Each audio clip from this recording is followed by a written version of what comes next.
আল্লাহ বলছেন, আল্লাহ যাকে ইচ্ছে রিজিক প্রশস্ততা দেয়, আর যে যাকে ইচ্ছে আল্লাহ পাক সব কিছু তার কাছ থেকে ছিনিয়ে দেয়। এই জন্য আল্লাহর হাতে সব কিছু রয়েছে। তার যত বেশি শুকরিয়া আমি জ্ঞাপন করব, তত বেশি আল্লাহ পাক আমাকে মহিমান্বিত করবেন, সম্মানিত করবেন। মেরাজের সপ্তম শিক্ষা খুবই গুরুত্বপূর্ণ, অতীতও বলেছি, ওয়ালা তাকতুলু আওলাদাকুম খাশিয়াতা ইমলাক। খাদ্য এবং বাসস্থানের ভয়ে ভ্রূণ হত্যা করা। যে আমার বাসস্থান নেই, আমার অর্থনৈতিক সংকট আছে, যেটাকে আমরা ন্যাশনালি, জাতীয় পর্যায়ে, রাষ্ট্রীয় পর্যায়ে পপুলেশন প্রবলেমস হিসেবে উপস্থাপন করা হয়ে থাকে। যে জনসংখ্যা বৃদ্ধি পাচ্ছে, এই জন্য প্রতিটি ঘরে ঘরে এই শিক্ষা, প্রতিটি ঘরে ঘরে এই মন্ত্র ঢুকিয়ে দেওয়া যে আমার ছেলে হোক মেয়ে হোক, দুটি সন্তান যথেষ্ট, এর বেশি সন্তান নেওয়া যাবে না। যদি বেশি সন্তান নেই, জনসংখ্যা বৃদ্ধি পাচ্ছে, আমাদের বাসস্থান সংকুলান হবে না, আমাদের খাদ্য সরবরাহ সম্ভব নয়, আমাদের বস্ত্র সরবরাহ সম্ভব নয়, আমাদের চিকিৎসার ফেসিলিটি দেওয়া সকলকে সম্ভব নয়। এই জন্য ভ্রূণ হত্যা, এটা ইসলাম সম্পূর্ণ হারাম করেছেন। 70-এর দিকে বাংলাদেশে যখন সর্বপ্রথম এই বিষয়গুলো নিয়ে আলোচনা হয়, কক্সবাজার একটা মিটিং বসেছিল বার্থ কন্ট্রোল সম্পর্কে। তখনকার সময়ের মৌলানা সিদ্দিক আহমদ রহমতুল্লাহ আলাই, যিনি খতিবে আজম উপাধিতে তিনি বাংলাদেশের মানুষ যাকে জানতেন ঠিক সেই সময়ে, তখনকার সময় পার্লামেন্টারিয়ান ছিলেন। বর্তমান সময়ে যিনি ধর্ম উপদেষ্টা হিসেবে বাংলাদেশে রয়েছেন, তার শ্বশুর উনি একজন বিখ্যাত আলেম ছিলেন, তাকে সেই বৈঠকে নিয়ে গেছেন। তখন তিনি সেই বৈঠকের মধ্যে বলেছিলেন, আপনারা যে বার্থ কন্ট্রোল কনসেপ্ট ডেভেলপ করতে চাচ্ছেন, তবে সেটা মেনে নেওয়া যায়, তবে তার পূর্বে আরেকটি কনসেপ্ট আপনাদেরকে ডেভেলপ করতে হবে, সেটা হচ্ছে ডেথ কন্ট্রোল কিভাবে করা যায়। আল্লাহ রাব্বুল আলামিন মানব জাতির কল্যাণ, মানব জাতির সংশোধন, মানব জাতিকে সঠিক এবং শুদ্ধ পথে পরিচালনার জন্যে যুগে যুগে অসংখ্য নবী এবং রসুল প্রেরণ করেছেন। সকল নবী এবং রসুলদের সাধারণ মানুষ থেকে পৃথক এবং আলাদা কিছু বৈশিষ্ট্যের মাধ্যমে প্রতিষ্ঠিত করেছেন, প্রমাণিত করেছেন, যাতে করে মানুষ এই বিষয়টি উপলব্ধি করতে পারে, বুঝতে পারে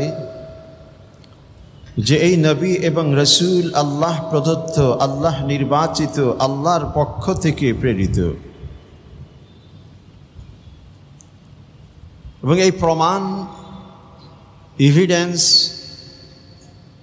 এবং দালিলিক দৃষ্টিকোণ থেকে মানব সমাজে নবীদের প্রতিষ্ঠিত করার জন্যে আল্লাহ পাক প্রত্যেক নবীকে আলাদা কিছু অলৌকিক শক্তি দান করেছেন। অর্থাৎ এমন কিছু ঘটনা, এমন কিছু কাজ, যেই ঘটনা এবং কাজ সাধারণ কোনো মানুষের পক্ষে সম্ভব নয়। নবীদের মাধ্যমে এমন কিছু কাজ করিয়ে, তাদের জীবনে এমন কিছু ঘটনা ঘটিয়ে আল্লাহ পাক মানুষের সামনে এটা প্রমাণ করেছেন, এরা আমার কুদরতি সত্তার মাধ্যমে পরিচালিত। আর এই অলৌকিক ঘটনাগুলোকে মুআজিজা বলা হয়ে থাকে।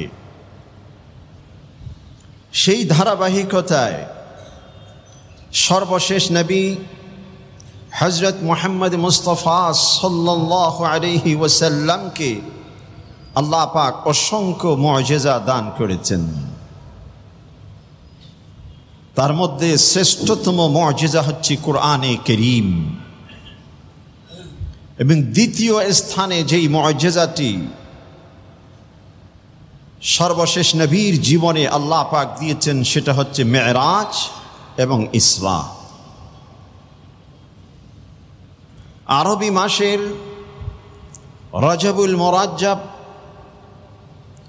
রজব মাস হিসেবে আমরা যে মাসটিকে নামকরণ করা হয়েছে জানি, এই মাসের 27 তারিখ রাত্রিতে আল্লাহ পাক রসুলের মাধ্যমে এই ঘটনাটি ঘটিয়েছেন। যখন মুসলিম সমাজে বা আমাদের দেশে রজবের মাস আগমন করে রসুলের ইসরা এবং মেরাজ সংক্রান্ত নানাবিধ হৃদয় বিদারক এক একটি ঘটনা, হৃদয়কে স্পর্শ করে এমন ইতিহাস আমরা আলোচনা করি, পর্যালোচনা করি, চোখের পানি আমরা ফেলে থাকি এবং জান্নাত জাহান্নামের এক একটি দৃশ্যপট আমাদের সামনে যখন উপস্থাপন করা হয়, কিছুক্ষণ আবেগে আপ্লুত হয়ে পড়ি, আবার কিছুক্ষণ আনন্দে উদ্ধৃত হয়ে পড়ি। কিন্তু রজবের মাস যে মেরাজ ও ইসরা থেকে সামাজিক জীবনে, প্রাত্যহিক মানব জীবনে বা রাষ্ট্রীয় জীবনে এর কি প্রভাব রয়েছে, এর কি শিক্ষা রয়েছে, এর কি লেসন রয়েছে, সেটা কতখানি আমাদেরকে প্রভাবিত করে বা আমাদের সমাজকে, আমাদের ব্যক্তি জীবনকে কতখানি সেটা রং দিয়েছেন, এই বিষয়টুকু আমরা খুব কম পর্যালোচনা করি। রাসূল করিম সাল্লাল্লাহু আলাইহি ওয়াসাল্লাম মেরাজ থেকে আসার পর দীর্ঘ ঘটনা যখন বর্ণনা করতে শুরু করেছেন, কুরাইশের অধিকাংশ মানুষ তাকে মিথ্যা প্রতিপন্ন করে, এমনকি রসুলকে প্রশ্ন করে বসে এমন এমন কিছু প্রশ্ন, যে প্রশ্ন একজন বুদ্ধিমান বিবেকবান মানুষের পক্ষে করা সম্ভব নয়।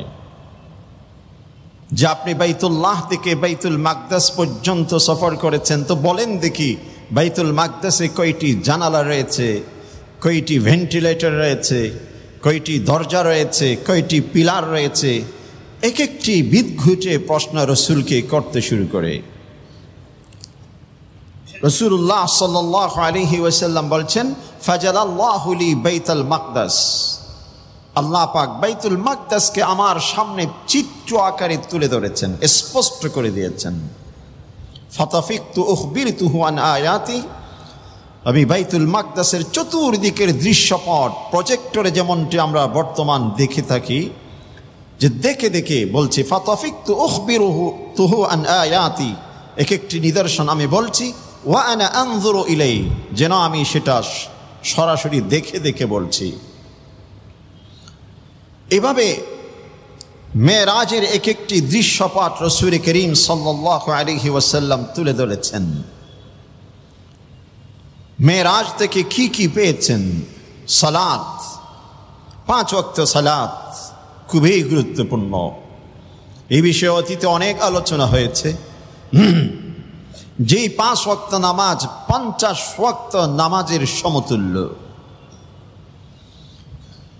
এরপর মেরাজে যে জিনিসটি পেয়েছে সূরাতুল বাকারার শেষের 2টো আয়াত, যেখানে মুসলিম উম্মার জন্যে, উম্মতে মুহাম্মাদির জন্যে কিছু প্রশস্ততার বিষয় উল্লেখ রয়েছে।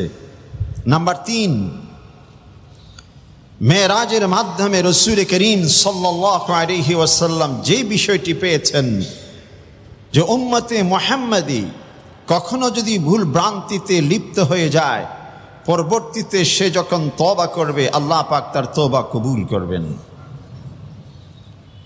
3 নম্বর, 5 ওয়াক্ত নামাজের মধ্যে বৈঠকে বসে আমরা যে তাশাহুদ পড়ে থাকি, এটা মেরাজের মাধ্যমে আল্লাহ পাক রসুলকে দিয়েছেন। এগুলো হচ্ছে সংক্ষিপ্ত আকারে। এরপরে মেরাজ থেকে মানুষের প্রাত্যহিক জীবন, মানুষের সমাজ, মানুষের রাষ্ট্র, এই সব কিছুকে কিভাবে বিন্যস্ত করা যায়, কিভাবে সাজানো যায়, কিভাবে শৃঙ্খলায় নিয়ে আসা যায়, এই জন্য মেরাজ থেকে আসার পর সাহাবায়ে কেরামদেরকে রাসূল করিম সাল্লাল্লাহু আলাইহি ওয়াসাল্লাম আরো 14 থেকে 17টি বিষয়ে শিক্ষা দিয়েছেন। 14 থেকে 17টি বিষয়, আমি 14টি বিষয় আপনাদেরকে গণে গণে আজকে সেগুলো আলোচনা করব। এবং এই 14টি বিষয় যদি কোনো ব্যক্তি নিজের জীবনে, সামাজিক জীবনে বাস্তবায়ন করতে পারে, পুরো ইসলাম সেখানে চলে আসে। সূরাতু বনী ইসরাঈল, যেই সূরার সর্বপ্রথম আয়াত আল্লাহ পাক ইসরা এবং মিরাজ সম্পর্কে তুলে ধরেছেন। সুবহানাল্লাযী আসরা বিআবদিহি লাইলাম মিনাল মাসজিদিল হারাম ইলাল মাসজিদিল আকসা আল্লাযী বারাকনা হাওলাহু লিনুরিয়াহু মিন আয়াতিনা ইন্নাহু হুয়াস সামিউল বাসীর। এটার অপর নাম হচ্ছে সূরাতুল ইসরা। এই সূরার মধ্যে 3 নাম্বার রুকু এবং 4 নাম্বার রুকু, ভালো করে স্মরণ রাখবেন। যদি সম্ভব হতো প্রত্যেকের হাতে এক একটি কোরআন ধরিয়ে দিয়ে ক্লাসে যেমনটি এক একটি বিষয়কে উল্লেখ করে, আমি যদি সম্ভব হতো আপনাদের সেভাবে বিষয়টি উপস্থাপন করতে চেষ্টা করতাম, যাতে করে আমরা উপকৃত হতে পারি। কারণ বর্তমান সময়ে জুমার আলোচনা, ওয়াজ ও মাহফিল অন্যতম বিনোদন কেন্দ্র হয়ে গেছে। সেখান থেকে শিক্ষা গ্রহণ করে নিজের জীবনে বাস্তবায়ন, নিজের জীবনকে পরিবর্তন, যেটা অতীত আমাদের আকাবের, আমাদের যারা অতীত মুরব্বীরা অতীত হয়ে গেছেন তাদের জীবন থেকে দেখা যায়, সেটা কিন্তু বর্তমান খুব কম হয়। আমরা একদিকে শুনি, আরেক দিকে সেটা বের হয়ে যায়। যতক্ষণ শুনি ততক্ষণ চোখের পানি ফেলি, বের হওয়ার পর সেটা আবার আমার ভিতর থেকে বিলুপ্ত হয়ে যায়। তো সূরাতু বনী ইসরাঈল 3 নাম্বার রুকু, 4 নাম্বার রুকু, এই দুটো রুকু, এই 2 রুকুর মধ্যে রাসূল করিম সাল্লাল্লাহু আলাইহি ওয়াসাল্লাম মেরাজ থেকে যে শিক্ষাগুলো নিয়ে এসেছেন স্পষ্টভাবে এই 2 রুকুর মধ্যে উল্লেখ রয়েছে। সর্বপ্রথম শিক্ষা, ওয়াকাযা রাব্বুকা আল্লা তা'বুদু ইল্লা ইয়্যাহ, যে ইবাদত একমাত্র আল্লাহর জন্য হতে পারে, পৃথিবীর অন্য কোনো সৃষ্টির জন্য ইবাদত হতে পারে না। কোনো ব্যক্তি নামাজ পড়েছেন কোনো মানুষকে দেখাবার জন্যে, খুশি করার জন্যে, কোনো ব্যক্তি দান করেছেন, সিয়াম সাধনা করেছেন, যাকাত দিয়েছেন, হজ করেছেন, ওমরা করেছেন, যে কোনো কিছু করেছেন শুধুমাত্র মানুষকে, মানব সমাজকে খুশি করার জন্যে, জনশ্রুতি অর্জন করার জন্যে, শিরকের অন্তর্ভুক্ত। ওয়াকাযা রাব্বুক, আল্লাহর পক্ষ থেকে ফয়সালা, সিদ্ধান্ত, আল্লা তা'বুদু ইল্লা ইয়্যাহ, তোমরা একমাত্র এক আল্লাহর ইবাদত করবে, অন্য কারো জন্য ইবাদতের মধ্যে কোনো অংশীদার হতে পারে না। একদিকে তাওহীদ, আরেকদিকে তাওহীদের বিপরীত শিরক থেকে মানুষের অন্তরকে পরিষ্কার করা, এটা মেরাজের অন্যতম শিক্ষা। অতএব কোনো ব্যক্তি মেরাজের সময় অনেক কিছু লাফালাফি করেছেন, অনেক কিছু করেছেন, কিন্তু শিরকে লিপ্ত হয়ে গেছে, মেরাজ থেকে তিনি শিক্ষা গ্রহণ করতে পারেননি। সর্বপ্রথম শিক্ষা তাওহীদ এবং শিরক মুক্ত ইবাদত। দ্বিতীয় নম্বর, ওয়াবিল ওয়ালিদাইনি ইহসানা, মাতা পিতার সাথে সৎ ব্যবহার। কোনো ব্যক্তি ইবাদত করেছেন, তাহাজ্জুদ পড়েন, 5 ওয়াক্ত নামাজ জামাত সহকারে আদায় করেন, সব কিছু করেন, কিন্তু মাতা পিতার অবাধ্য, আল্লাহ পাক সেই ব্যক্তির ইবাদত কবুল করবেন না। মাতা পিতা অমূল্য সম্পদ।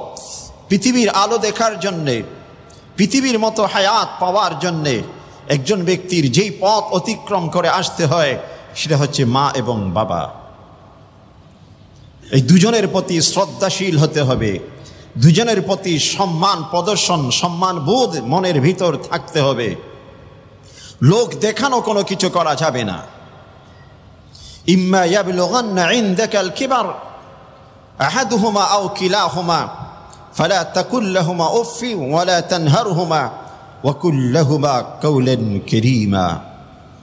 যে মাতা পিতা দুজনেই অথবা দুজনের কোনো একজন যখন বৃদ্ধ বয়সে পৌঁছে গেছে, আপনার জীবদ্দশায় কোরআনে কারীমে আল্লাহ পাক বলেছেন, ওয়ামান নুআম্মিরহু নুনাক্কিসহু ফিল খালক, যে ব্যক্তির বয়স বৃদ্ধি পায় আল্লাহ পাক সেই ব্যক্তিকে ছোট বাচ্চার শিশুর মতো করে দেয়।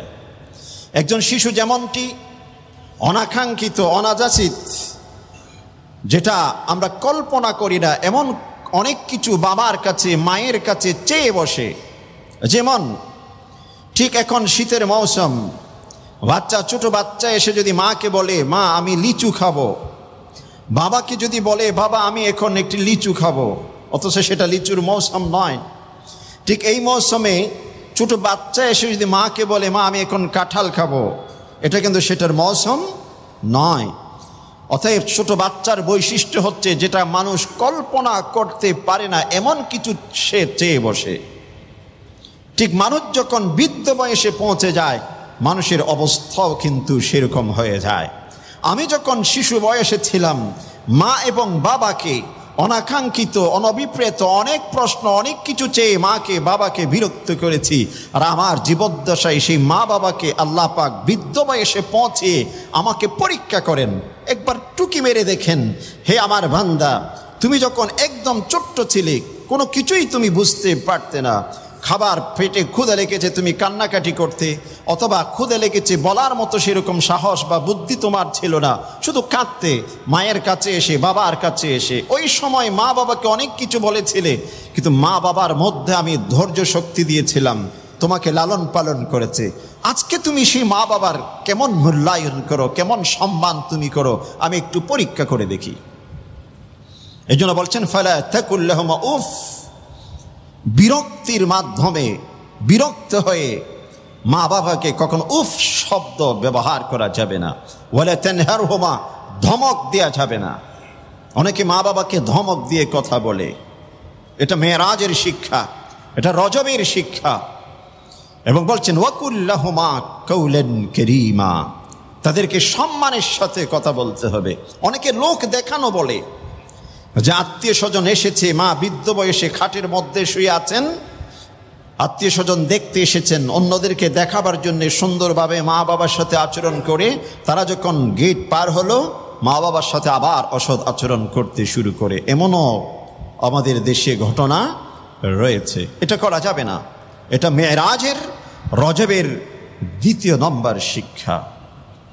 এরপর আল্লাহ পাক আরো বলেছেন, রব্বুকুম আ'লামু বিমা ফি নুফুসিকুম ইন তাকুনু সালিহিন ফাইন্নাহু কানা লিল আওয়াবিনা গফুরা। তবে হ্যাঁ, আল্লাহ পাক জালিম নন, আল্লাহ পাক ইনসাফ ভিত্তিক সবকিছু করে থাকেন। পৃথিবীতে আবার এমন কিছু মা বাবাও রয়েছে যারা সন্তানের অধিকার সম্পর্কে সচেতন নন। এক সন্তানকে এক চোখে দেখে আরেক সন্তানকে আরেক চোখে দেখে, অথবা নিজের দ্বীনি শিক্ষা না থাকার কারণে সন্তানের প্রতি জুলুম অত্যাচার অনেকে করে। ঠিক সেই সময় সন্তানের জন্য কি করণীয়, ইসলাম বলছেন তুমি তোমার সবটুকু চেষ্টা দিয়ে তুমি মা বাবাকে সম্মান প্রদর্শন করো। এরপরেও যদি কখনো ভুল ভ্রান্তি হয়ে যায়, রব্বুকুম আ'লামু বিমা ফি নুফুসিকুম, তোমার অন্তরে কি বিরাজমান এই সব কিছু আল্লাহ পাক জানেন। আ'লামু বিমা ফি নুফুসিকুম ইন তাকুনু সালিহিন, আপনি অন্তরের দিক থেকে যদি সৎ হয়ে থাকেন, আপনি অন্তরের দিক থেকে যদি পবিত্র এবং পরিষ্কার হয়ে থাকেন, ইন্নাহু কানা লিল আওয়াবিনা গফুরা, আল্লাহ পাক যারা তওবা করেন তাদের তওবাকে আল্লাহ পাক কবুল করেন। মেরাজের অন্যতম শিক্ষা, কোনো ভুল ভ্রান্তি যদি হয়ে যায় সাথে সাথে আল্লাহর কাছে তওবা করতে হবে। 3 নম্বর গেল। 4 নম্বর মেরাজের শিক্ষা, ওয়া ইম্মা তু'রিদান্না আনহুম ইবতিগাআ রাহমাতিন মির রাব্বিকা তারজুহা ফাকুল লাহুম কাওলাম মানসুরা।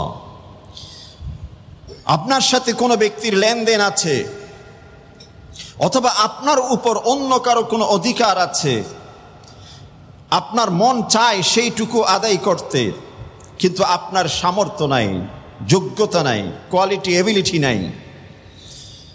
আপনার অধীনস্থ কোনো ব্যক্তি, তার অনেক কিছু উপকার করতে আপনি চান, কিন্তু আপনার সামর্থ্য না থাকার কারণে আপনি করতে পারেন না।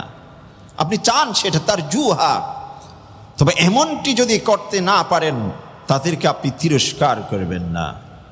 তাদেরকে ধমক দিবেন না, বরং ফাকুল্লাহুম কাউলাম মাইসুরা, তাদের সাথে সুন্দর আচরণ করুন, ভদ্রতার সাথে আচরণ করুন।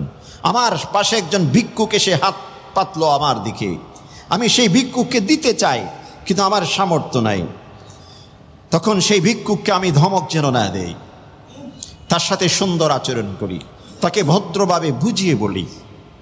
এজন্য দেখা যায় অতীত এক সময় আমাদের ঘরের পাশে যখন কোনো ভিক্ষুক আসতো তখন ভিতর থেকে ডাক আসতো, আজকে ভাই ক্ষমা করে দিবেন।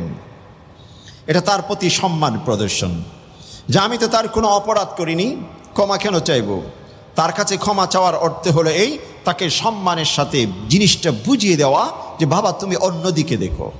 তবে হ্যাঁ, আমাদের বর্তমান সমাজে কিছু প্রফেশনাল ভিক্ষুক আছে, এদের বিষয় ব্যতিক্রম, এদেরকে ওই অন্তর্ভুক্ত করা যাবে না। অনেকে আছে প্রফেশনাল ভিক্ষুক, এদের কিছু এজেন্ট থাকে এবং এরা ঢাকা শহরের বিভিন্ন জায়গাতে ছড়িয়ে ছিটিয়ে রাখে, এখান থেকে আবার সেটা কালেকশন করে। এটা অন্য ধরনের ইমোশনাল ব্ল্যাকমেলের মতো, যা আমার নিজেকে এমনভাবে উপস্থাপন করছি যাতে করে মানুষের যে সিম্পাথি অর্জন করে কিছু অন্যভাবে আমি তার কাছ থেকে নিয়ে নিলাম। এই কাজটি কিন্তু হচ্ছে বর্তমান সময়ে। এই জন্য যে কোনো ব্যক্তির অধিকার যদি আমার উপর থাকে, আমি যদি আদায় করতে না পারি, তার সাথে সুন্দর আচরণ করা, এটা মেরাজের অন্যতম শিক্ষা। 4 নম্বর শিক্ষা। 5 নম্বর, ওয়ালা তাজআল ইয়াদাকা মাগলুলাতান ইলা উনুকিক, আপনার হাতকে কাঁধের দিকে একেবারে গুটিয়ে ফেলবেন না। কোরআনের ভাষা, হাত কাঁধের দিকে গুটিয়ে ফেলার অর্থ হচ্ছে এই যে যখন আপনি ব্যয় করবেন কৃপণতা অবলম্বন করবেন না। আপনার সন্তানের কি প্রয়োজন, যেইটুকু প্রয়োজন ব্যয় আপনাকে করতে হবে। স্ত্রীর যেইটুকু খরচ প্রয়োজন সেইটুকু ব্যয় করতে হবে। মা বাবার যেইটুকু প্রয়োজন সেইটুকু আমাকে দিতে হবে, যদি আমার সামর্থ্য যেহেতু আছে। আর যদি সামর্থ্য না থাকে সেটা ভিন্ন বিষয়, যেটা একটু আগেই বলা হয়েছে। এজন্য আল্লাহ বলছেন, লা তাজআল ইয়াদাকা মাগলুলাতান ইলা উনুকিক, হাতকে তুমি গুটিয়ে ফেলো না, হাতকে সম্প্রসারিত করো, প্রশস্ত করো। অর্থাৎ যেখানে যেইটুকু প্রয়োজন সেইটুকু ব্যয় করা, এটা শরীয়তের মধ্যে নিষেধ নয়। যদি ওইটুকু কোনো ব্যক্তি না করে থাকে তাহলে সেই ব্যক্তি কৃপণ। আমাদের সমাজে কৃপণ মনে করে একজন ব্যক্তি যেন তেনভাবে খরচ করা, যদি খরচ না করে থাকে তাহলে আমরা কৃপণ মনে করি। ইসলামিক দৃষ্টিকোণ থেকে কৃপণ হচ্ছে ওই ব্যক্তি, যে ব্যক্তি নিজের প্রয়োজনীয় যেইটুকু প্রয়োজন সেইটুকু ব্যয় করে না, সেই ব্যক্তি হচ্ছে সবচেয়ে বড় কৃপণ। আমার বাচ্চার চিকিৎসা প্রয়োজন, আমার বাচ্চার যে পড়ালেখার প্রয়োজন, আমার স্ত্রীর চিকিৎসা প্রয়োজন, কাপড় প্রয়োজন, খাদ্য প্রয়োজন, বাসস্থান প্রয়োজন, যেগুলো প্রয়োজনীয়, এই খাতে কোনো ব্যক্তি যদি ব্যয় করে এটা অপচয় নয়, এটা হচ্ছে উদারতা। আর যদি সেই সেক্টরে কোনো ব্যক্তি যদি যে নিজের হাতকে গুটিয়ে নেয়, এটা হবে কৃপণতা। মেরাজের শিক্ষা হতে ওই কৃপণতা অবলম্বন করা যাবে না। এরপর আবার বলছেন, ওয়ালা তাবসুতহা কুল্লাল বাসত, তবে অপব্যয় করা যাবে না, অতিরঞ্জিত করা যাবে না। আমার 2টো রুম হলে যথেষ্ট, আমি 4টি রুম নিয়ে বিশাল একটি ফ্ল্যাট নিয়ে আমাকে থাকতে হবে, এটা অপব্যয়। বরঞ্চ ওই অর্থটুকু, ওই টাকাটুকু আমি অন্য খাতে ব্যবহার করতে পারবো। আমার 4টি কাপড় জোড়া যদি হয় তাহলেই যথেষ্ট, আমাকে 10টি 20টি কাপড়ের জোড়া রাখতে হবে, এটা হচ্ছে অপচয়। ওয়ালা তাবসুতহা কুল্লাল বাসত, একেবারে উদারতার সাথে একেবারে উন্মুক্ত করা যাবে না। কেন? ফাতাকুদা মালুমান মাহসুরা, আল্লাহ পাক বলছেন যদি এমনটি করো তাহলে অতি শিগগির তুমি নিন্দিত হবে, অতি শিগগির তুমি অভাব অনটনের সম্মুখীন হবে। কারণ সময় যখন ছিল, আমার সচ্ছলতা যখন ছিল, আমার প্রশস্ততা যখন ছিল, সেই সময়কে যখন আমি অবমূল্যায়ন করব, আল্লাহ পাক আমার থেকে সেই নেয়ামত ছিনিয়ে নিয়ে ইমতিহান এবং পরীক্ষার সম্মুখীন করতে পারে। মেরাজের 5 নম্বর শিক্ষা হলো যে কৃপণতা অবলম্বন করা যাবে না, একই সাথে যে অপব্যয় করা যাবে না। এর পূর্বে আরো বলেছেন, ওয়ালা তুবাজ্জির তাবযীরা, একটি হচ্ছে অতিমাত্রায় খরচ করা, আর একটি হচ্ছে প্রয়োজন বাদ দিয়ে অন্যায় কাজে ব্যয় করা। ওয়ালা তুবাজ্জির তাবযীরা, ইন্নাল মুবাযযিরিনা কানু ইখওয়ানা শায়াতিন ওয়া কানা আশ-শাইতানু লিরাব্বিহি কাফুরা। যে আমি আমার ঘরের মধ্যে বাজার প্রয়োজন রয়েছে, আমি বাজার করতে গেছি, সেখানে আমার 500 টাকায় যথেষ্ট হয়ে যায়, আমি সেখানে 1000 টাকা ব্যয় করলাম, এটা হচ্ছে অপব্যয়। আরেকটি হচ্ছে আমার অর্থ আছে, সে অর্থটুকু আমি ভালো কাজে ব্যয় করব, কিন্তু আমার বাড়ির পাশে গানের অনুষ্ঠান হচ্ছে, আমার বাড়ির পাশে অশ্লীল কোনো কাজের সাথে সম্পৃক্ত কোনো অনুষ্ঠান হচ্ছে, সেখানে যদি আমি অর্থ ব্যয় করি, এটা হচ্ছে তাবযীর, এটা হচ্ছে অপচয়। একটা হচ্ছে অপব্যয়, আরেকটা হচ্ছে অপচয়, সম্পূর্ণ নষ্ট, যেটার মধ্যে কোনো বেনিফিট নাই। একটা হচ্ছে মার্জিন আকারে ব্যয়, আরেকটা হচ্ছে কি মার্জিনও সেখানে নেই, সম্পূর্ণটাই আপনার ব্যর্থ, বলতে গেলে সেটা অকেজু। এমন কাজে কোনো কিছু ব্যয় করা যাবে না। মেরাজের 6 নম্বর শিক্ষা। কেন? ইন্না রাব্বাকা ইয়াবসুতুর রিজকা লিমান ইয়াশা ওয়া ইয়াকদির ইন্নাহু কানা বিইবাদিহি খাবীরাম বাসীরা। আল্লাহ বলছেন, আল্লাহ যাকে ইচ্ছে রিজিক প্রশস্ততা দেয়, আর যে যাকে ইচ্ছে আল্লাহ পাক সব কিছু তার কাছ থেকে ছিনিয়ে নেয়। এই জন্য আল্লাহর হাতে সব কিছু রয়েছে। তার যত বেশি শুকরিয়া আমি জ্ঞাপন করব, তত বেশি আল্লাহ পাক আমাকে মহিমান্বিত করবেন, সম্মানিত করবেন। মেরাজের 7ম শিক্ষা খুবই গুরুত্বপূর্ণ, অতীতও বলেছি, ওয়ালা তাকতুলু আওলাদাকুম খাশিয়াতা ইমলাক। খাদ্য এবং বাসস্থানের ভয়ে ভ্রূণ হত্যা করা। যে আমার বাসস্থান নেই, আমার অর্থনৈতিক সংকট আছে, যেটাকে আমরা ন্যাশনালি, জাতীয় পর্যায়ে, রাষ্ট্রীয় পর্যায়ে পপুলেশন প্রবলেমস হিসেবে উপস্থাপন করা হয়ে থাকে। যে জনসংখ্যা বৃদ্ধি পাচ্ছে, এই জন্য প্রতিটি ঘরে ঘরে এই শিক্ষা, প্রতিটি ঘরে ঘরে এই মন্ত্র ঢুকিয়ে দেওয়া যে আমার ছেলে হোক মেয়ে হোক 2টি সন্তান যথেষ্ট, এর বেশি সন্তান নেওয়া যাবে না।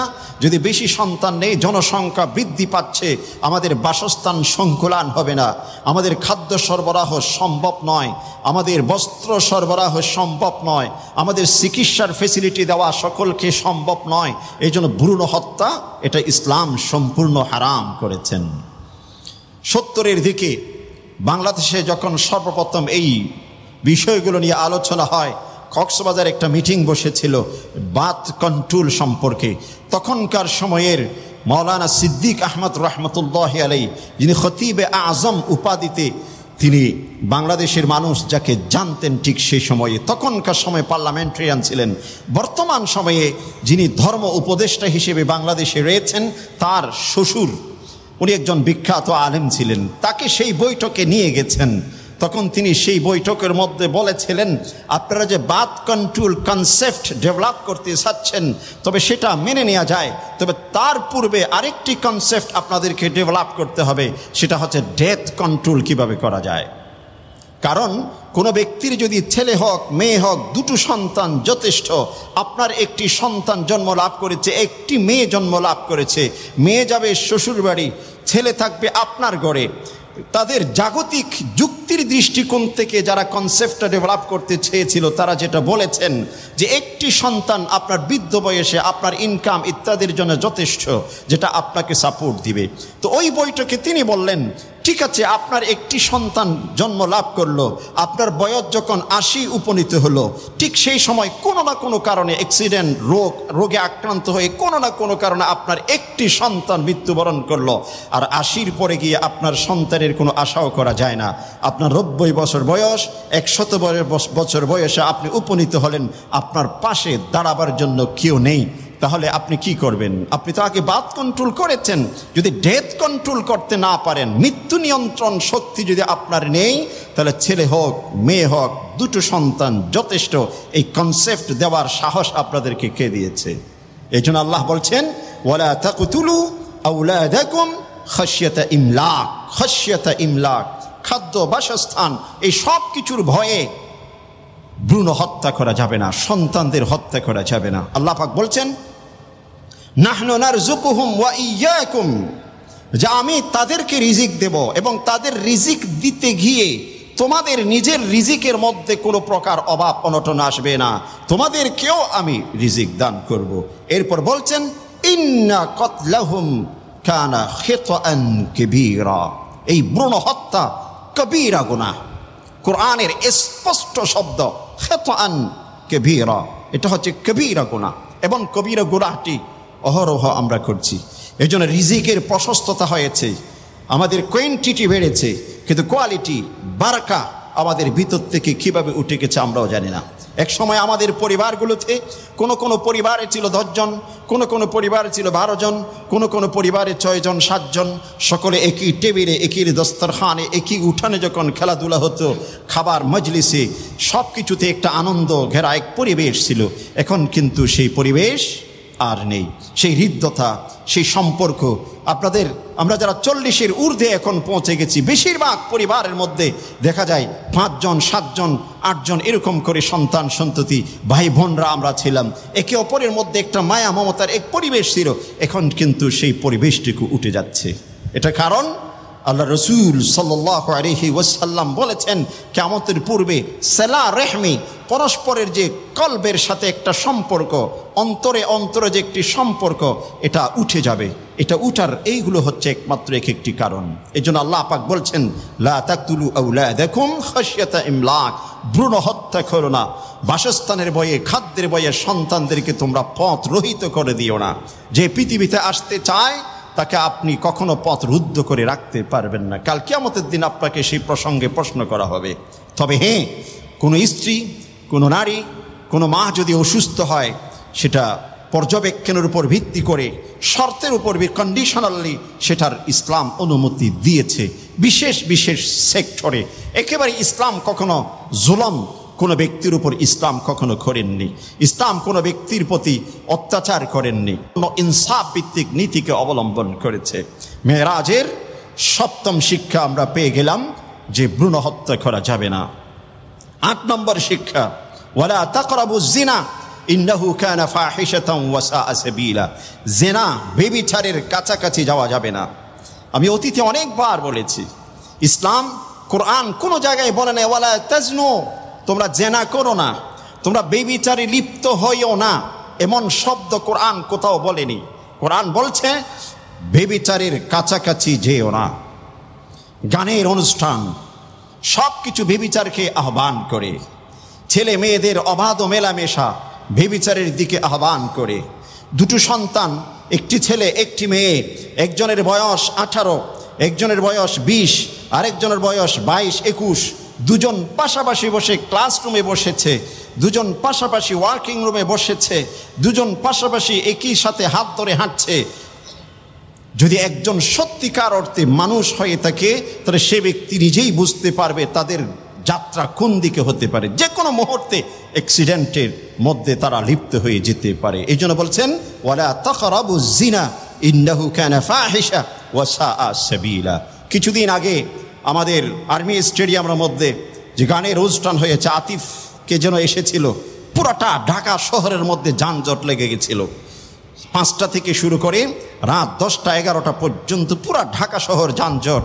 অনেকে ফ্লাইট মিস করেছেন, ডোমেস্টিক থেকে শুরু করে ইন্টারন্যাশনাল ফ্লাইট পর্যন্ত অনেকে সেদিন মিস করেছেন, কারণ এয়ারপোর্ট রোড পুরাটা জাম হয়ে গেছে। আমি এখন অনুষ্ঠানে যাচ্ছিলাম, অ্যাটেন্ড করতে পারিনি ডিউ টাইম, জামের জন্য স্থির হয়ে গাড়ি দাঁড়িয়ে আছে। আর কি হচ্ছে দেশের মধ্যে, আমাদের সন্তানরা, যুবক যুবতীরা ভিতরে লাফালাফি করছে, চুমোচুমি করছে, বলতে লজ্জা লাগে, মসজিদের মেহরাবে দাঁড়িয়ে এমন কাজে লিপ্ত। ওয়ালা তাকরাবুজ জিনা, ব্যভিচারের কাছাকাছি যাওয়া যাবে না। সেখানকার দৃশ্যপট কিছু ইন্টারনেটে, ফেসবুকে অনেকে দিয়েছেন, যেটা উল্লেখ করা যায় না, কল্পনা করা যায় না এমন একটি মুসলিম রাষ্ট্রের জন্যে। কারণ মেরাজের শিক্ষা আমরা লঙ্ঘন করেছি, কোরআনের শিক্ষা আমরা লঙ্ঘন করেছি, কোরআনের বিধান আমরা লঙ্ঘন করেছি। মানুষ যখন এক জায়গায় অ্যাক্সিডেন্ট করে, এক জায়গায় ভুল করে বসে, আরও 10টি জায়গা ভুল করতে বাধ্য হয়। এই জন্য কোরআন বলছেন লা তাকরাবু, কাছে যেও না, কাছেও যাওয়া যাবে না। সহশিক্ষা, কো এডুকেশন, তার অন্যতম একটি বিষাক্ত ছোবল। যারা বিশ্ববিদ্যালয় ইউনিভার্সিটিতে পড়েছেন দেখেছেন, আমি যেগুলো দেখেছি, যেগুলো সমাজকে চোখের সামনে যেগুলো একেবারে দৃশ্যমান, ওই বিষয়গুলো আপনাদের সামনে তুলে ধরছি। অস্বীকার করার কারো কোনো সুযোগ নেই। এমন এক পরিবেশ আমাদের সন্তানদের জন্যে, আমরা তো এগুলোকে ভিন্নভাবে সাজাতে পারি। আল্লাহ পাক আমাদের সেই শক্তি দিয়েছে, সামর্থ্য দিয়েছে, যোগ্যতা দিয়েছে। অন্যভাবে সুন্দরভাবে সাজাতে পারি, শিক্ষার একটি সুন্দর পরিবেশ আমরা গড়ে তুলতে পারি, পৃথক পৃথক শিক্ষার সুন্দর পরিবেশ আমরা গড়ে তুলতে পারি, যেটা আমাদের শক্তি আছে, সামর্থ্য আছে। এরপরও অন্যায় পথটি আমরা অবলম্বন করছি, অন্য জাতির অন্য সংস্কৃতিকে অবলম্বন করতে গিয়ে। ইসলাম শিক্ষার বিপক্ষে নয়, ইসলাম সবচেয়ে শিক্ষার প্রতি উদ্বুদ্ধ করেছে। ইসলামের নবুয়তের সূচনা হয়েছে ইকরা বিসমি রাব্বিকাল্লাযী খালাক, সেই সত্তার নামে তুমি পড়ো যিনি তোমাকে সৃষ্টি করেছেন। আর ইকরা এই শিক্ষার মূল মন্ত্র সর্বপ্রথম ইসলাম দিয়েছে। এই জন্যই ইসলাম শিক্ষার বিপক্ষে নয়, তবে হ্যাঁ, শিক্ষার পদ্ধতিগত ইসলাম সেটাও শিক্ষা দিয়েছেন।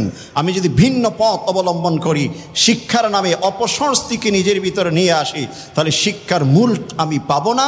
অপসংস্কৃতির মাধ্যমে আমার শিক্ষার যে লক্ষ্য উদ্দেশ্য, একজন রুচিশীল জাতি, একজন রুচিশীল মানুষে পরিণত হওয়া, সেই রুচিটুকু আমার ভিতর থেকে বিলুপ্ত হয়ে যাবে, যেটা বর্তমান আমরা দেখতে পাচ্ছি হচ্ছে।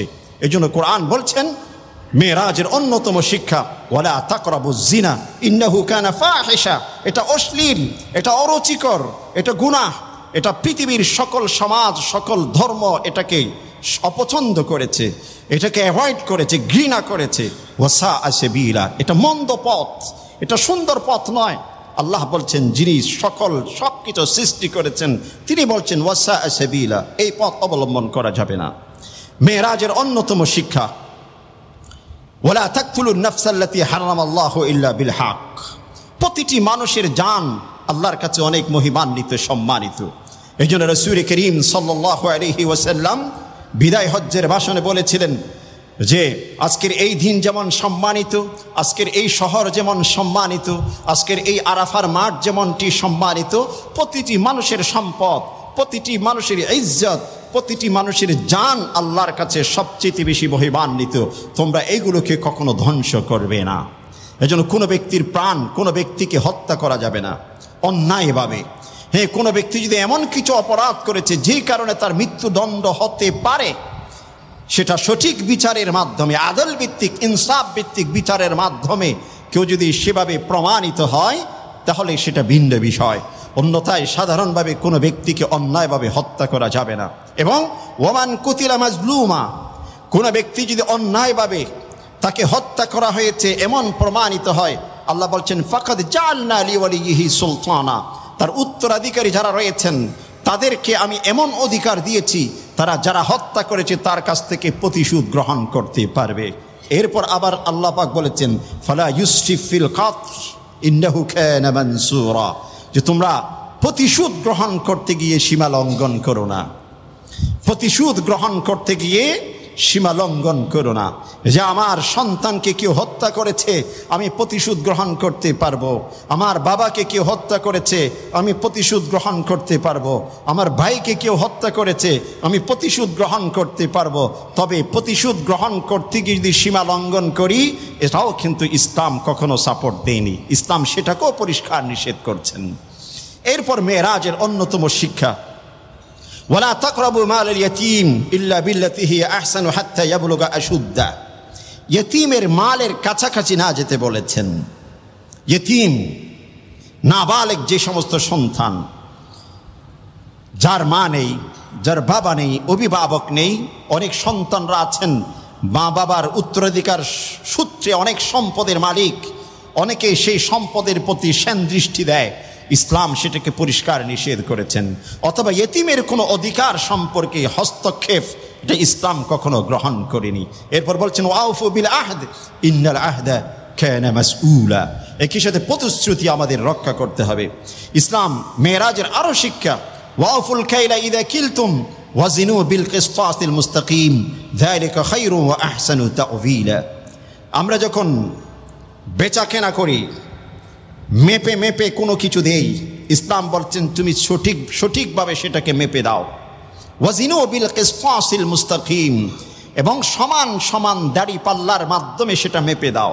উঁচু নিচু, একটু হেরফের, এটা ইসলাম পরিষ্কার নিষেধ করেছেন। বলছেন যালিকা খায়র, শেষের উক্তিটুকু সবচেয়ে গুরুত্বপূর্ণ।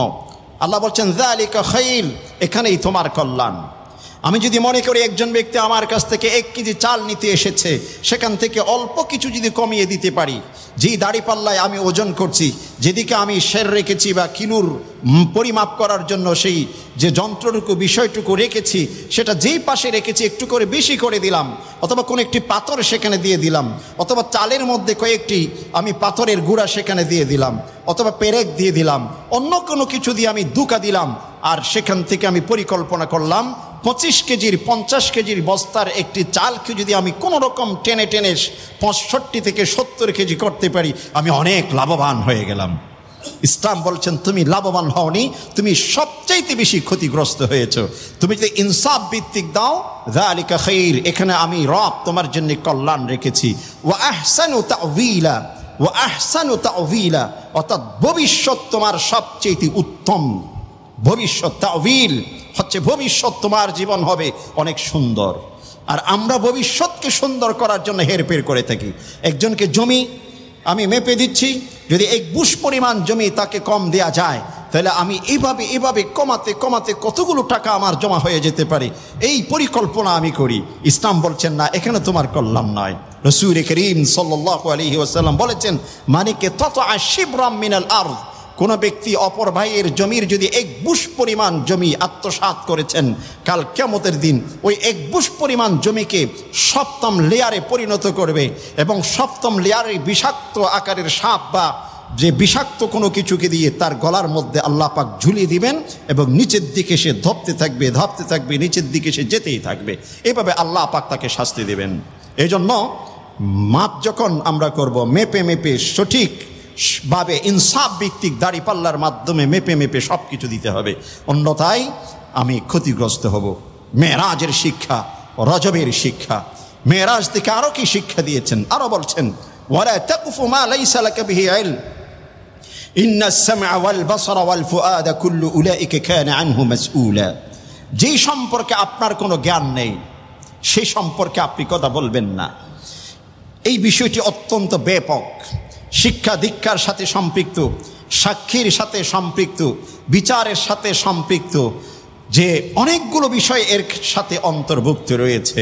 যে আমি কোনো ব্যক্তি সম্পর্কে সাক্ষী দিতে গেলাম, কিন্তু অথচ আমি সে সম্পর্কে কোনো বেশি জানি না, পরিচিত হয়ে অন্য কারো মাধ্যমে প্রভাবিত হয়ে আমি যদি কোনো মিথ্যা সাক্ষী দেয়, আল্লাহ পাক কাল কিয়ামতের দিন আমার চোখ, আমার হাত, আমার পা, পঞ্চেন্দ্রিয়, যেগুলোর মাধ্যমে আমি কোনো কিছু উপলব্ধি করি, জানতে পারি, এই সব কিছু সম্পর্কে আল্লাহ পাক আমাকে জিজ্ঞাসা করবে। অথবা কোনো ব্যক্তি যখন কোনো কিছু সম্পর্কে বলছেন, আমি নিজের মতো করে তাকে সেখানে প্রতিবন্ধক হয়ে দাঁড়ালাম। বিশেষ করে বর্তমান বা সময়ে, অতীতেও সেটা ছিল, যে কোরআন এবং সুন্নাহ ভিত্তিক যখন কোনো জায়গায় সঠিক বিষয়গুলো উপস্থাপন করা হয়, কোনো জায়গায় সুদ বিষয়ে আলোচনা হচ্ছে, কোনো জায়গায় যে অবিচার সম্পর্কে আলোচনা হচ্ছে, তখন সেখানে নিজের বিপক্ষে যখন যায়, তখন অনেক ব্যক্তি সেটার প্রতিবাদ করতে শুরু করে, অথচ সেই ব্যক্তির কাছে সেই সম্পর্কে কোনো সঠিক নলেজ নেই। আল্লাহ বলছেন, ওয়ালা তাকফু মা লাইসা লাকা বিহি ইলম, যেই সম্পর্কে তোমার জ্ঞান নেই সেই সম্পর্কে তুমি হস্তক্ষেপ করতে যেও না। কারণ ইন্নাস সামআ ওয়াল বাসারা ওয়াল ফুআদ কুল্লু উলাইকা কানা আনহু মাসউলা। আল্লাহ পাক আপনাকে যে পঞ্চেন্দ্রিয় দিয়েছেন, আল্লাহ পাক আপনাকে যে ষষ্ঠেন্দ্রিয় দিয়েছেন, যেগুলোর মাধ্যমে কোনো জিনিসকে আপনি জানেন, জ্ঞান অর্জন করেন, কাল কিয়ামতের দিন এই পঞ্চেন্দ্রিয়গুলোকে, শরীরের এক একটি ইন্দ্রিয়কে, এক একটি অংশকে, এক একটি পার্টকে আপনি কি কি কাজে ব্যবহার করেছেন, আল্লাহ পাক সে সম্পর্কে আপনাকে জিজ্ঞাসা করবে। এবং সর্বশেষ মেরাজ থেকে যেই শিক্ষা 14 নম্বর, অথবা অতীতের আয়াতগুলোকে বিশ্লেষণ করে এটা 17 নম্বরও হতে পারে, ওয়ালা তামশি ফিল আরদি মারহা, আপনি জমিতে দাম্ভিকতার সাথে বিচরণ করবেন না, দাম্ভিকতার সাথে বিচরণ করবেন না। কেন? ইন্নাকা লান তাখরিকাল আরদ ওয়া লান তাবলুগাল জিবালা তুলা, আপনি মাটিকে ফেটে ফেলতে পারবেন না। অনেকে আছে পায়ে এমনভাবে পা ফেলে, দাম্ভিকতার সাথে শব্দ হয়। এজন্য যারা নাকি মাল্টি ফ্লোর এক একটি অ্যাপার্টমেন্ট রয়েছে, 10 তলা 5 তলা এক একটি বিল্ডিংয়ে আমরা বসবাস করি, যারা নিচে অবস্থান করে উপরে দেখা যায় ফ্লোরের মধ্যে ঠক ঠক সবসময় শব্দ হতে থাকে, যে আমার পদচারণা এমন হতে হবে, অথবা আমার পায়ের যে আমি যেই স্যান্ডেল ব্যবহার করে থাকি এমন জিনিস আমি ব্যবহার করব যাতে শব্দ না হয়। আমার নিচের ফ্লোরে যে ব্যক্তি বসবাস করছেন সেই ব্যক্তি যদি ক্ষতিগ্রস্ত হয়, কোনোভাবে আঘাত পায়, তাহলে আল্লাহর কাছে আমাকে জবাবদিহিতা করতে হবে। আর যারা নাকি এমনিতে জমিতে অনেক সময় অনেকে হাঁটেন, এমনভাবে হাঁটেন যেন জমি ফেটে যাবে, এজন্য মসৃণভাবে আলতোভাবে ভদ্রতার সাথে জমিতে চলাফেরা করা, বিচরণ করা, এটা হচ্ছে ইসলামের শিক্ষা।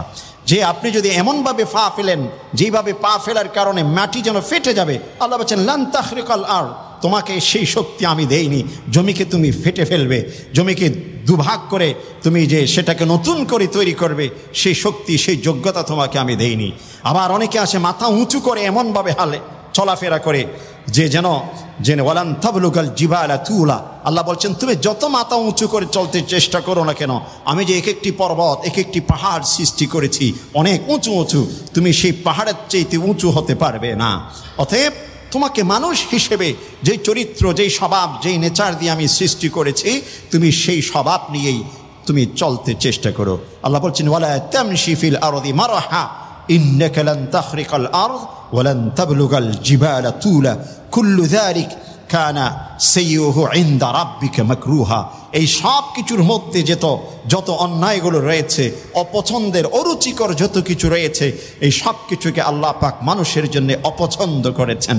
এই জিনিসগুলো থেকে কোনো ব্যক্তি যদি বেঁচে থাকতে পারেন, তার ভিতর কিন্তু পরিপূর্ণ ইসলাম এসে যায়। প্রথমে দেখেন তাওহীদের শিক্ষা, দ্বিতীয় মা বাবার প্রতি সম্মান শ্রদ্ধাশীল, 3 নম্বর তওবার শিক্ষা দিয়েছেন, অপচয় থেকে বাঁচার শিক্ষা দিয়েছেন। একই সাথে যে কোনো ব্যক্তির অধিকার কারো যদি থাকে তার সাথে অসুন্দর আচরণের শিক্ষা দিয়েছেন। কৃপণতা, একই সাথে অতি অপব্যয় থেকে ইসলাম নিষেধ করেছেন। তারপর ইসলাম যেই শিক্ষাটি দিয়েছেন যে নিজের সন্তানকে অভাব অনটনের ভয়ে ভ্রূণ হত্যা, সন্তানকে হত্যা থেকে নিষেধ করেছেন, জেনার কাছাকাছি যেতে নিষেধ করেছেন, অন্যায়ভাবে কোনো ব্যক্তিকে হত্যা করতে ইসলাম নিষেধ করেছে, ইতিমের মাল সম্পর্কে সচেতন হতে ইসলাম শিক্ষা দিয়েছে। একই সাথে যে কোনো ব্যক্তি যেন পরিমাপ করার সময় ইনসাফ ভিত্তিক যেন পরিমাপ করে, যেই সম্পর্কে কোনো আইডিয়া নেই সেই সম্পর্কে কোনো ব্যক্তি যেন হস্তক্ষেপ না করে, জমিতে যখন কোনো ব্যক্তি বিচরণ করবে বিনয়ের সাথে নম্রতার সাথে যেন বিচরণ করে। সর্বশেষ দিকে সূরাত বনী ইসরাঈলের 4 নম্বর রুকুর শেষের দিকে বলছেন যালিকা মিম্মা আওহা ইলাইকা রাব্বুকা মিনাল হিকমা, এগুলো হচ্ছে আমি রবের পক্ষ থেকে তোমার কাছে হিকমত হিসেবে আমি অবতীর্ণ করেছি। অতএব এগুলো যদি তুমি অবলম্বন করতে পারো তাহলে আমি হাকিমের পথ তুমি অবলম্বন করলে, আর আমি হাকিম, রব্বে হাকিমের পথ যখন তুমি অবলম্বন করবে আমি রব তোমার হয়ে যাব, এবং তোমার পৃথিবীতে শান্তি শৃঙ্খলার সাথে বসবাস করতে আর কোনো বিপদের সম্মুখীন হতে হবে না। এই জন্য মুহতারাম সামিঈন, রজব মাস অতিক্রম হয়ে যাচ্ছে, আজকে 30 তারিখ অতিক্রম হয়ে যাচ্ছে। রজব থেকে আমি যদি এই 14টি শিক্ষা ব্যক্তি জীবন, পারিবারিক জীবন, সামাজিক জীবন, রাষ্ট্রীয়ভাবে আমরা যদি প্রতিষ্ঠা করতে পারি অথবা সেই লক্ষ্যে চেষ্টা করে থাকি, আল্লাহ পাক আমাদেরকে অবশ্যই রজবের শিক্ষার মাধ্যমে তার সান্নিধ্য অর্জন করতে আমাদের পথকে সহজ করে দিবেন।